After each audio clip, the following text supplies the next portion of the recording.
Imagine for a moment an ancient world, long before Abraham, long before Moses, long before Israel as a nation. A world where humanity had already multiplied across the earth, where there were families, work, cities, alliances, conflicts, and a daily life that followed its course, but where at the same time something very profound had broken in the human heart. These videos. Thank you for joining me on this journey through one of the most impactful periods in biblical history.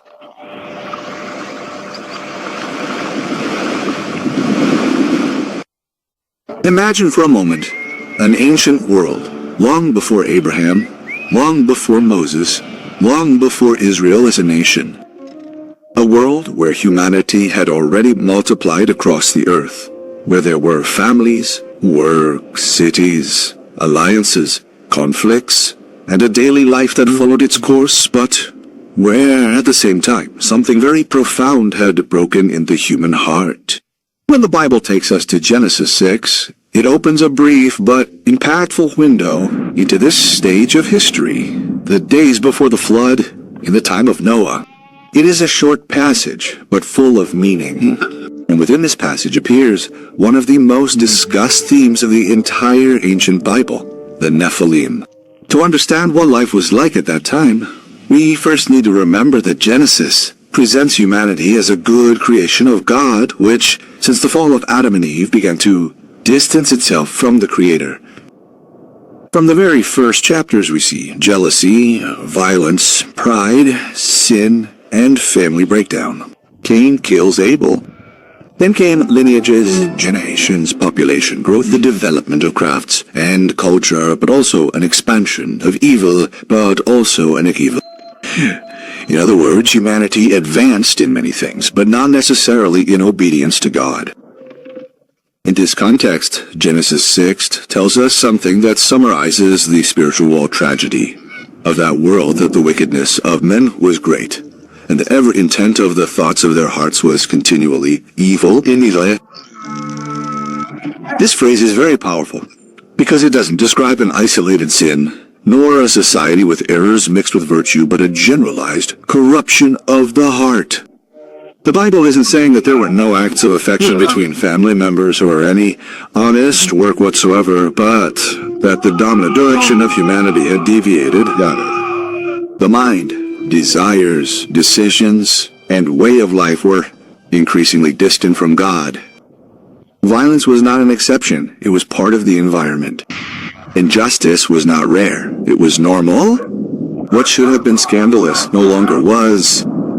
If we try to imagine what this looked like in daily life, we can think of a humanity that continued building, planting, raising children, trading, marrying, and organizing itself, but with a profoundly damaged moral foundation. There was family life, yes, but also selfishness, abuse of power, and rupture. There was work, yes, but certainly accompanied by exploitation, deceit, and boundless ambition. There was social organization, but without fear of God, which causes the entire human structure to end up leaning towards the oppression of some over others. Genesis 6 also mentions that the earth was corrupt in God's sight, and the earth was full of violence. This image of an earth full of violence speaks to us of an environment where force prevailed, where human was worth less, where sin was no longer hidden but lived openly. Lived openly. In the midst of this context appears the theme of the Nephilim, and here it is important to speak with respect and balance, because the Bible mentions them, but does not develop all the details that many people would like to know. Genesis 6 says that there were Nephilim on the earth in those days, and also afterward when the sons of God came in to the daughters of humans and had children by them. The text also describes them as men of renown or heroes of antiquity, depending on different translations. The term Nephilim has been interpreted in various ways throughout history, and it is important to clearly distinguish what the biblical text says from the interpretations that have been made. A well-known interpretation in Jewish tradition and in some early Christian sectors is that the sons of God were celestial beings or fallen angels who had relations with human women, and that from this union the Nephilim arose. This interpretation is reflected in some ancient Jewish writings such as the Book of Enoch, which, although not part of the biblical canon in most of the Christian traditions, influenced how some groups understood this passage. Those who hold this view point out that in other passages of the Old Testament, the expression sons of God can refer to celestial beings, as in the Book of Job. Another well-known interpretation, especially in many Christian circles, is the so-called Sethite view, which understands the sons of God as descendants of Seth, the lineage that invoked the name of the Lord, and the daughters of men as descendants of Cain, or more broadly, women of a humanity estranged from God, or estranged from God.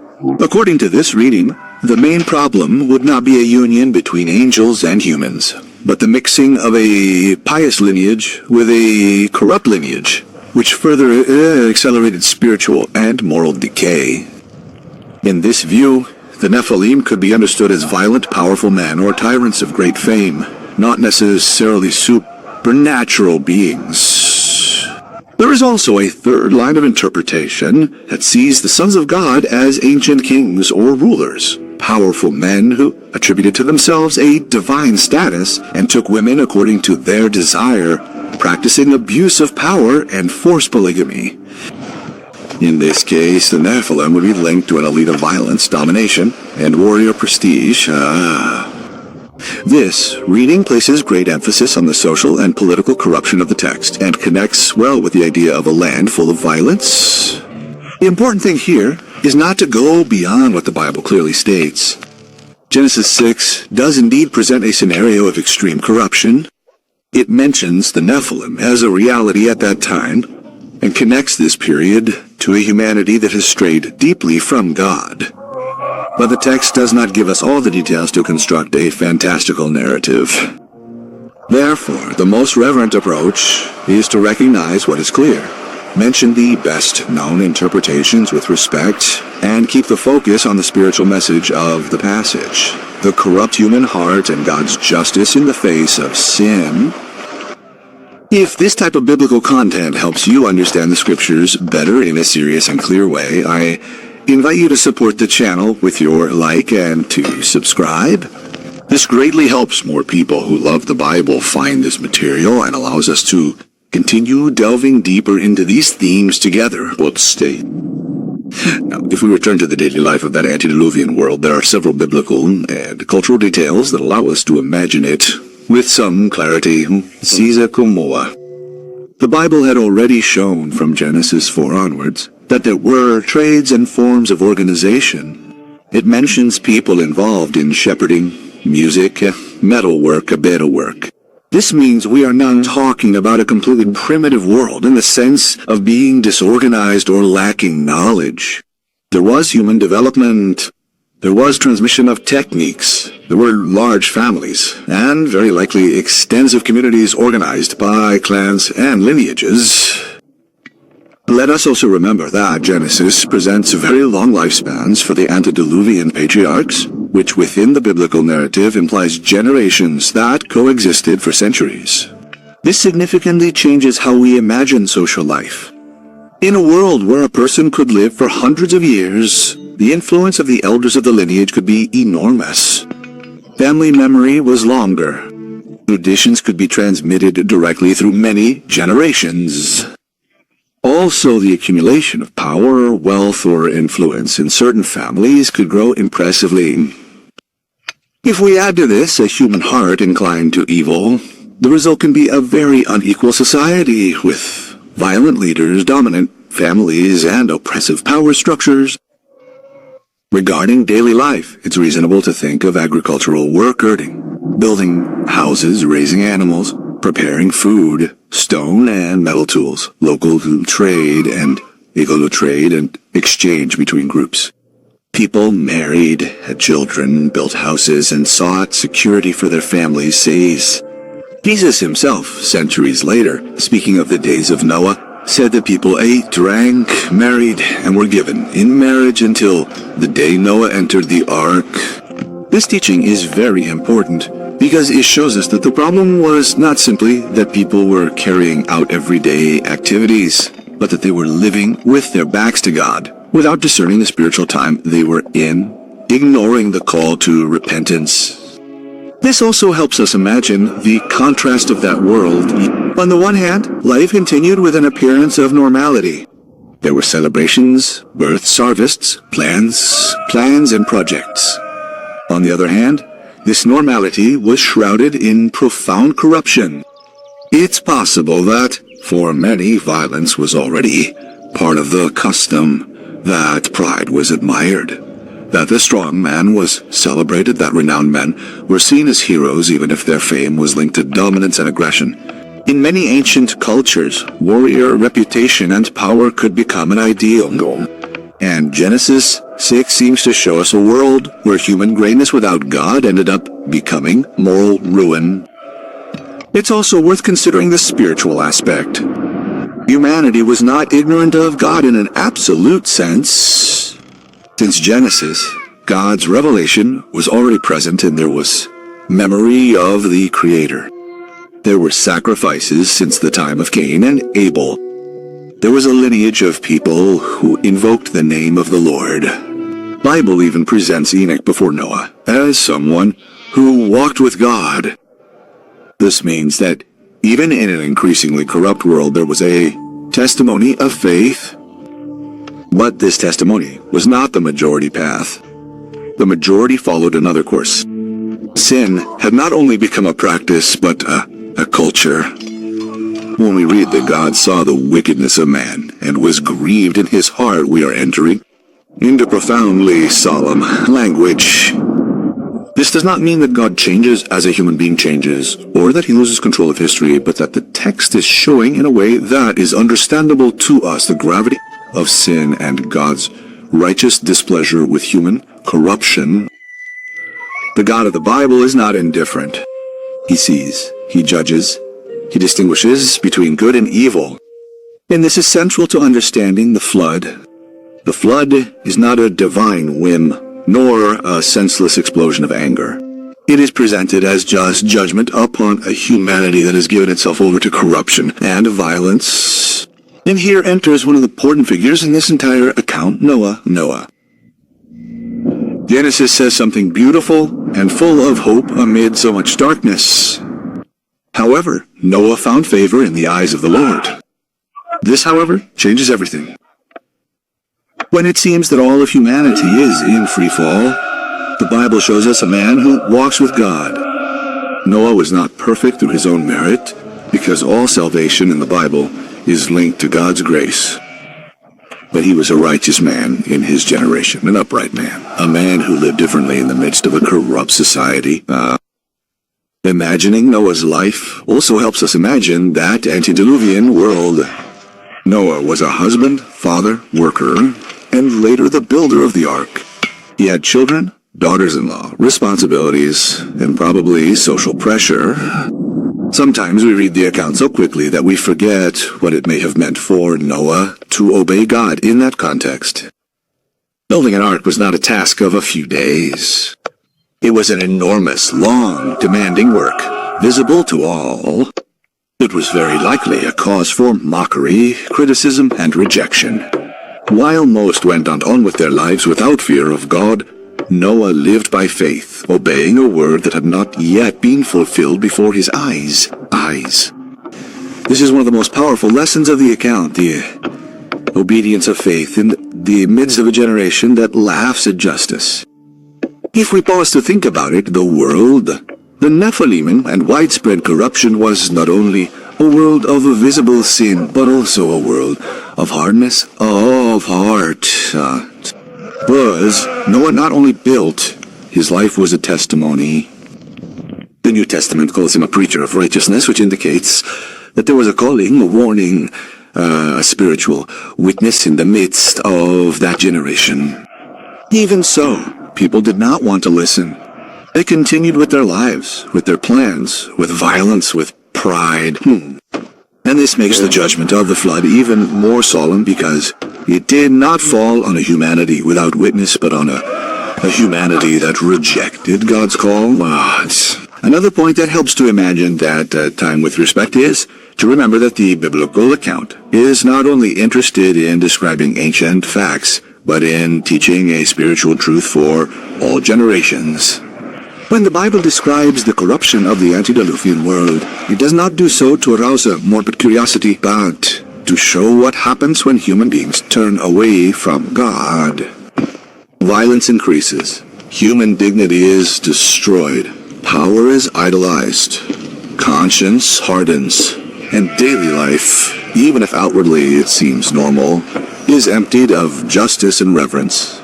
Therefore, when we talk about the Nephilim, it's important not to lose sight of the main point. Yes, the topic raises questions. Yes, there are different interpretations. Yes, it's an interesting topic. But the focus of Genesis 6 is not the Nephilim as an isolated curiosity, but rather the spiritual state of humanity and God's response. Very often, individuals become preoccupied with the mystery and overlook the message. And the message is clear. Collective sin has consequences. God is holy, and at the same time, God preserves a remnant through grace.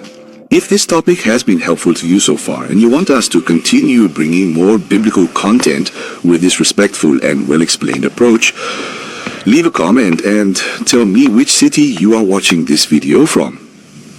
I would love to read your comments, and this also greatly helps this community continue to grow. And of course, if you haven't subscribed yet, this is a great time to subscribe. Now, let's consider some biblical and historical curiosities that help us imagine that world without straying from the serious framework of the text. One of them is the longevity of the patriarchs before the flood. In Genesis, very long ages appear, and this has been interpreted in various ways. Some take it literally. Others have proposed symbolic or literary explanations, but within the biblical narrative, this longevity serves a clear function to show an ancient world different from ours and to underline the vastness of the time in which humanity multiplied before the judgment. It also allows us to understand how evil could spread and consolidate on a large scale. Another curiosity is that many peoples of the ancient Near East preserved accounts of great floods. There are ancient Mesopotamian traditions that speak of a flood, although with important differences from the biblical account. This does not automatically prove all the details historically in the modern sense, but it shows that the memory of a great aquatic catastrophe was present in various ancient cultures. And for a believer, this can be interesting because it suggests that the flood narrative doesn't appear in the Bible as an isolated idea without echo in the ancient world, but within a context where various civilizations, in one way or another, judgment linked to the waters. We can also consider that the description of a land full of violence matches what we know of many ancient societies where there is no just law nor fear of God. Rivalries between clans, revenge, the taking of women, force, the idolatry of power, and the exaltation of the strong man are patterns repeated in human history. Genesis 6, although brief, fits very coherently with this type of social degradation. Therefore, the text remains so relevant today because it doesn't just speak of a remote past, but also reflects what happens repeatedly when humanity disconnects from its creator, Jetsu creator. And in the midst of all this, the figure of Noah shines as a reminder of hope. Noah didn't change the corruption of his entire generation, but he walked with God. Noah didn't control the course of the world, but he obeyed. Noah could not avoid judgment, but he received grace to be preserved. This is profoundly important for any believer today, because sometimes we also live in a culture where evil seems to grow, where truth is distorted, and where the fear of God weakens. Noah's example reminds us that faithfulness is still possible, and that God continues to see those who seek Him with a sincere heart. When the flood finally arrives in the biblical account, it is not presented merely as destruction, but as an act of judgment. and also of a new beginning. It is judgment because God responds to corruption and violence, but it is also a new beginning because it preserves Noah, his family, and the animals in the ark. The ark becomes a symbol of salvation in the midst of judgment, an image that the Bible itself later connects spiritually with the idea of refuge and obedience and faith. The spiritual message here is very profound. God judges sin, but he also provides a path of salvation for those who respond to his word. In terms of daily life, we can imagine that for many, the arrival of judgment was completely unexpected, not because there were no signs or testimony, but because they chose not to believe. They were busy with their affairs, confident in their routine, certain that everything would continue as before. And this detail is a very strong spiritual warning. Habit can lull the soul to sleep. Normality can cause a person to ignore the eternal. That is why Jesus used the days of Noah as a comparison to teach vigilance, repentance, and faith. So, when we think about what life was like with the Nephilim before the flood, we are not just talking about a mysterious and ancient world, but about a real humanity with work, family, culture, and organization, but deeply corrupted inside. We are talking about a time when violence filled the earth, when power and fame took the place of obedience, when sin became customary, and yet God showed grace to Noah, menace to Noah. We are also talking about a passage that demands humility because there are details that we do not fully know, especially about the Nephilim. Therefore, we must study with reverence, without inventing, without exaggerating, and without going beyond what Scripture allows us to affirm with certainty. This theme, well understood, not only fuels biblical curiosity, but also strengthens faith. It reminds us that God takes human wickedness seriously, reminds us that his judgment is just, reminds us that his grace exists even in the darkest times. And it reminds us that the call to walk with God, like Noah, never goes out of style. In any generation, even amidst a difficult culture, faithfulness remains the way. And perhaps this is one of the most beautiful lessons of this entire account. Before the flood, there was corruption, violence, and pride, but there was also a man who believed. There was a God who spoke. There was a warning. There was patience. And there was salvation for a family that chose to obey. This combination of justice and grace runs throughout the Bible and points to the character of God. Holy, true, patient, and merciful. If you enjoyed this narration and want more Old Testament themes explained with respect, depth, and clarity, support the channel with a like, share it, someone who loves the Bible, and subscribe so you don't miss the next videos. Thank you for joining me on this journey through one of the most impactful periods in biblical history.